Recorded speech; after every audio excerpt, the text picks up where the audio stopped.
Around welcome to free job updates. SBI నుంచి apprentice job notification release అయింది. So ఈ notification సంబంధించిన requirement డీటెయిల్స్ని క్లియర్గా 1 by 1 చూద్దాం. సో వీడియోని స్కిప్ చేయకుండా లాస్ట్ వరకు చూడడానికి ట్రై చేయండి. స్టేట్ వైజ్ వేకెన్సీస్ చూసుకుంటే ఆంధ్రప్రదేశ్ స్టేట్కి టోటల్గా 709 వేకెన్సీస్ ఉన్నాయి. ఇందులో కేటగిరీ వైజ్ డివైడ్ చేయడం జరిగింది. ఎస్సీకి 113 వేకెన్సీస్, ఎస్టీకి 49, ఓబీసీకి 191, ఈడబ్ల్యూఎస్కి 70, అన్రిజర్వ్డ్కి 286 వేకెన్సీస్ ఉన్నాయి.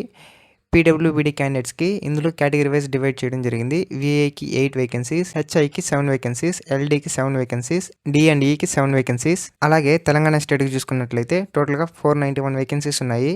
కేటగిరీ వైజ్ చూసుకున్నట్లయితే ఎస్సీకి 78 వేకెన్సీస్, ఎస్టీకి 34, ఓబీసీకి 132, ఈడబ్ల్యూఎస్కి 49, అన్రిజర్వ్డ్కి 198. ఇందులో పీడబ్ల్యూబీడీ కేటగిరీ వాళ్ళకి కేటగిరీ వైజు విఐకి 5 వేకెన్సీస్, హెచ్ఐకి 5 వేకెన్సీస్, ఎల్డీకి 5 వేకెన్సీస్, డిఎన్డీకి 5 వేకెన్సీస్. క్యాండిడేట్స్ ఓన్లీ 1 లోకల్ లాంగ్వేజ్కి మాత్రమే అప్లై చేసుకోవాల్సి ఉంటుంది. ఇందాక మనం స్టేట్ వైజ్ ఎన్ని వేకెన్సీస్ ఉన్నాయో చూసుకుందాం కదా, అదేవిధంగా ఇప్పుడు డిస్టిక్ వైజు ఎన్ని వేకెన్సీస్ ఉన్నాయో చూద్దాం. ఆంధ్రప్రదేశ్ స్టేట్కి టోటల్గా 709 వేకెన్సీస్ ఉన్నాయి. అల్లూరి సీతారామరాజు డిస్టిక్కి 8 వేకెన్సీస్ ఉన్నాయి. అనకాపల్లికి 35, అనంతపూర్ 14, అన్నమయ్య 19, బాపట్ల 8, చిత్తూరుకి 30, ఈస్ట్ గోదావరికి 30, ఏలూరు 53, గుంటూరు 20, కాకినాడ 19, కోనసీమ 11, కృష్ణాకి 61, కర్నూలుకి 16, నంద్యాలకు 13, ఎన్టీఆర్కి 97, పల్నాడుకి 17, పార్వతీపురం 10, ప్రకాశం 15, నెల్లూరు 32, శ్రీకాకుళం 18, శ్రీ సత్యసాయి 12, తిరుపతి 26, విశాఖపట్నం 45, విజయనగరం 20, వెస్ట్ గోదావరి 53, వైఎస్ఆర్ డిస్టిక్కి 27 వేకెన్సీస్ ఉన్నాయి. తెలంగాణ స్టేట్కి చూసుకుంటే టోటల్గా 491 వేకెన్సీస్ కదా. డిస్టిక్ వైజ్ చూసుకుంటే Sangareddy 4, Rangareddy 22, Medchal 12, Hyderabad 10, Medak 4, Siddipet 6, Yadagiri 16, Adilabad 5, జగిటల్ 4, Nizamabad 16, Peddapalli 7, Komaram Bheem 2, Mancherial 6, Nirmal 5, Vikarabad 4, Jogulamba 15, Kamareddy 5, Khammam 64, Mahabub Nagar 50, Nagar Kurnool 26, Nalgonda 75, Narayanpet 17, Suryapet 53, Wanaparthy 21, Bhadradri 8, Hanumakonda 6, జన్గన్ 2, Jayashankar 1, Karimnagar 8, Mahabubabad 3, Mulugu 1, Rajanna 2, Warangal 8, Warangal rural 1, Warangal urban 2. Age relaxation చూసుకుంటే 1 ఏప్రిల్ 2026కి మినిమం 20 ఇయర్స్ నుంచి మ్యాక్సిమం 20 ఇయర్స్ లోపు ఉండాలి. ఇందులో ఎస్సీ, ఎస్టీ, ఓబీసీ, పీడబ్ల్యూబీడీ క్యాండిడేట్స్కి ఏజ్ రిలాక్సేషన్ ప్రొవైడ్ చేయడం జరుగుతుంది యాజ్ పర్ గవర్నమెంట్స్ రూల్ ప్రకారము. సో ఎవరైతే పీడబ్ల్యూబీడీ కేటగిరీ కింద అప్లై చేస్తున్నారో వాళ్ళు డిజేబిలిటీ సర్టిఫికేట్ అనేది సబ్మిట్ చేయాల్సి ఉంటుంది, ఎందుకంటే దాన్ని వెరిఫై చేయడం జరుగుతుంది. ఎడ్యుకేషన్ క్వాలిఫికేషన్ చూసుకున్నట్లయితే 1 ఏప్రిల్ 2026కి గ్రాడ్యుయేషన్ కంప్లీట్ అయిపోయి ఉండాలి. డ్యూరేషన్ ఆఫ్ ది ట్రైనింగ్ చూసుకున్నట్లయితే 1 year వరకు ఉంటుంది. స్టైఫండ్ చూసుకుంటే 15,000 per month ప్రొవైడ్ చేస్తారు 1 year వరకు. అప్రెంటిస్ వాళ్ళకి ఎటువంటి అదర్ అలవెన్సెస్ కానీ బెనిఫిట్స్ కానీ ప్రొవైడ్ చేయరు. తర్వాత weightage relaxation in recruitment of junior associate. ఫ్యూచర్లో ఎస్బీఐ జూనియర్ అసోసియేట్ పోస్టులు రిలీజ్ చేసినప్పుడు సో ఎవరైతే అప్రెంటిస్షిప్స్ కంప్లీట్ చేసింటారో గుడ్ పర్ఫార్మెన్స్తో నేషనల్ అప్రెంటిస్ సర్టిఫికేట్ ఉన్న వాళ్ళకి ఈ వెయిటేజ్ అండ్ రిలాక్సేషన్ అనేది ప్రొవైడ్ చేయడం జరుగుతుంది. దీనివల్ల మీకు భారీగా అడ్వాంటేజ్ అయితే ఉంటుంది. సెలక్షన్ ప్రాసెస్ చూసుకున్నట్లయితే online written test plus local language test అనేది కండక్ట్ చేయడం జరుగుతుంది. ఆన్లైన్ రిటన్ టెస్ట్ యొక్క ప్యాటర్న్ చూసుకున్నట్లయితే జనరల్ ఫినాన్షియల్ అవేర్నెస్ టాపిక్ నుంచి 25 క్వశ్చన్స్ వస్తుంది. 25 మార్క్స్కి డ్యూరేషన్ 15 minutes ఉంటుంది.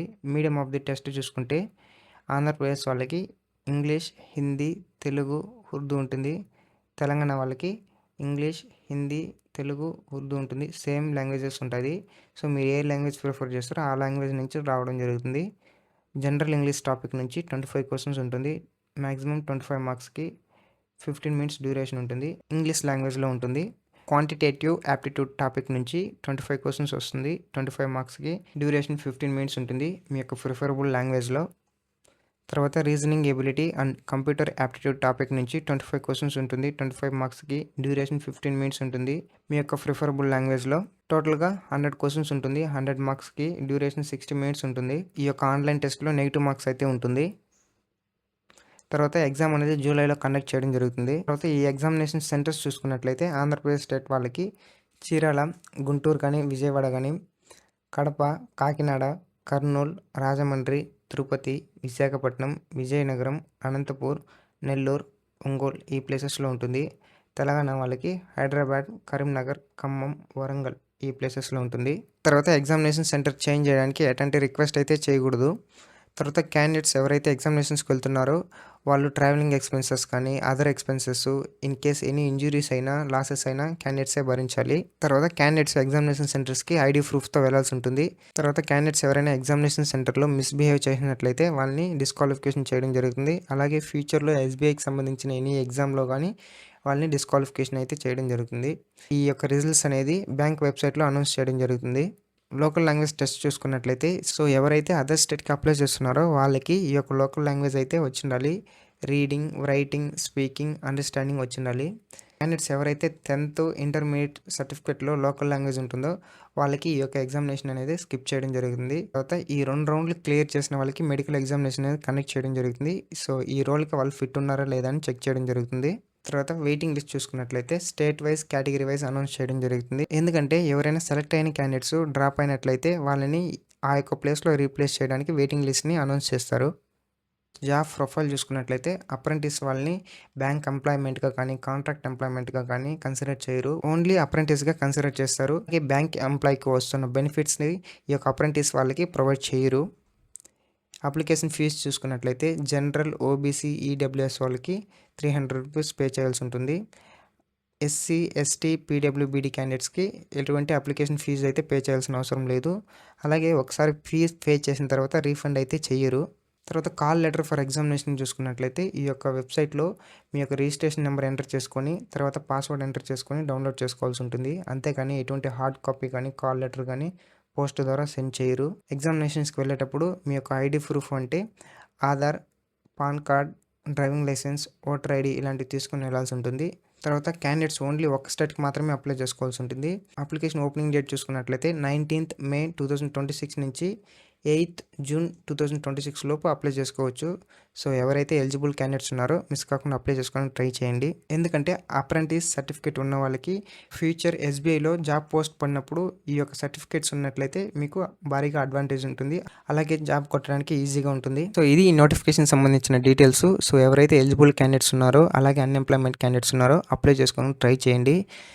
ఇలాంటి మోర్ ఇంట్రెస్టింగ్ జాబ్ అప్డేట్స్ కోసం మన ఫ్రీ జాబ్ అప్డేట్ ఛానల్ని సబ్స్క్రైబ్ చేసుకోండి. అలాగే బెల్ ఐకాన్ని ఎనేబుల్ చేసుకోండి. అలా ఎనేబుల్ చేయడం ద్వారా మేము వీడియోస్ అప్లోడ్ చేసిన వెంటనే మీకు నోటిఫికేషన్ ద్వారా రావడం జరుగుతుంది. And thanks for watching.